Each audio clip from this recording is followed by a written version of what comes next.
എന്താണ് നിങ്ങൾക്ക് ലഭിക്കുന്ന വിവരം? എന്താണ്, ഏത് രീതിയിലാണ് ഇപ്പോൾ ഈ പ്രദേശത്തിൻ്റെയൊക്കെ ഒരു ആളുകളുടെയൊക്കെ ഒരു അവസ്ഥ? ആളുകൾ വലിയ തോതിലുള്ള ഭയത്തിലാണ്. ഇന്ന് രാവിലെ ഒരിക്കലും ഉണ്ടാകാൻ പാടില്ലാത്ത രണ്ടാമത്തെ ഒരു ദുരന്തം കൂടി കണ്ട് ഈ പ്രദേശത്തെ ജനങ്ങളാകെ വിറങ്ങലിച്ച് നിൽക്കുകയാണ്. വളരെയേറെ പ്രതീക്ഷയുമുണ്ട്. വനംവകുപ്പിൻ്റെ പ്രവർത്തനത്തെ സംബന്ധിച്ചൊന്നും ആശങ്കയില്ല. പക്ഷേ ആ RRT അംഗത്തിന് കൂടി അക്രമമേറ്റ സാഹചര്യത്തിൽ കൂടുതൽ വിജിലൻ്റായി കൂടുതൽ കാര്യക്ഷമമായി കാര്യങ്ങൾ നടക്കണമെന്ന് ആഗ്രഹിക്കുന്നത് സ്വാഭാവികമാണ്. നമ്മളെ സംബന്ധിച്ച് ഇപ്പോൾ ഉള്ള ഒരു പ്രശ്നമെന്ന് പറയുന്നത് RRT അംഗത്തിന് പരിക്ക് പറ്റിയത് ഏറ്റവും ഭേദമാകട്ടെ. ഞാൻ ഉൾപ്പെടെയുള്ള ആളുകൾ ആഗ്രഹിക്കുന്നത് കക്ഷി രാഷ്ട്രീയത്തിന് അതീതമായി ജനങ്ങൾ സഹകരിച്ചുകൊണ്ടിരിക്കുന്ന ഒരു സാഹചര്യത്തിൽ മറ്റൊന്നും സങ്കീർണമായ ഒരു പ്രശ്നങ്ങളിലേക്കും പോകാതെ എത്രയും പെട്ടെന്ന് കടുവയെ വെടിവെച്ച് കൊല്ലണമെന്ന കാര്യത്തിൽ ഞങ്ങൾക്ക് സംശയമില്ല.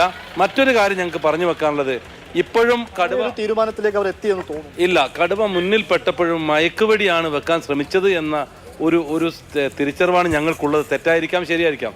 അത് ശരിയാണ് എങ്കിൽ ഞങ്ങൾ വളരെയേറെ പ്രതിഷേധമാക്കാറുണ്ട്. ഇനി കടുവ മുമ്പിൽപ്പെട്ടാൽ വെടിവെച്ച് കൊല്ലുക തന്നെ വേണമെന്നാണ് ഈ പ്രദേശത്തെ ജനങ്ങളുടെ പ്രദേശവാസികളുടെ പ്രതികരണമാണ് നമ്മൾ കേട്ടത്. എന്തായാലും ഇപ്പോൾ കടുവയെ കണ്ടാൽ ഇനി ഷൂട്ട് അറ്റ് സൈറ്റ് എന്ന തീരുമാനത്തിലേക്ക് സർക്കാരും വനംവകുപ്പും എത്തിയിട്ടുണ്ട്. അതാണ് ഇപ്പോൾ ഏറ്റവും പുതിയ വിവരം അവിടെ നിന്ന് ലഭിക്കുന്നത്. ഇപ്പോഴും പ്രദേശവാസികൾ പറയുന്നത് നേരത്തെ ആ RRT സംഘാംഗത്തെ ആക്രമിച്ച സമയത്ത് മയക്കുവെടി വെക്കാനാണ് ശ്രമിച്ചത് എന്നുള്ളതാണ്. അപ്പോൾ ആ പരാതി അതിനുകൂടി പരിഹാരമാവുകയാണ്. ഷൂട്ട് അറ്റ് സൈറ്റിലേക്ക് പോവുകയാണ്.